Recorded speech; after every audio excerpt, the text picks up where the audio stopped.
Naitwa Bwana Gaspar Tilia, Operation Manager wa kampuni ya Mbesa Company Limited. Sisi ni supplier wa vifaa vya elimu maalum.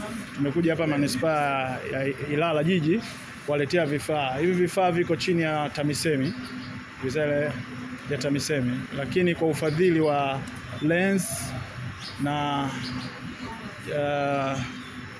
chini ya Lens kwa kupitia wizara ya TAMISEMI ndio tumewaletea hivi vifaa hapa. Kuna aina mbalimbali za vifaa kwa watoto wenye matatizo ya akili ambaye AI, matatizo ya viziwi kwa wasiosikia, pia kuna matatizo ya macho, matatizo ya vision.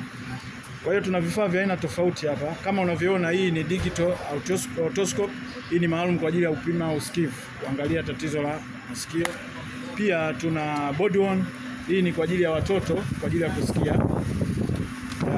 Tuna vifaa tofauti tofauti. Pia tuna turning fork. Hizi hapa ni maalum kwa ajili ya kupima usikivu. Sawa. Kwa hiyo tuna aina vifaa tofauti tofauti, na pia viko vingi kama unavyoona, vile vifaa kwa ajili ya watoto wasioona, kwa watoto wenye matatizo ya akili, AI, building blocks. Kwa hiyo ndio vitu kama hivyo.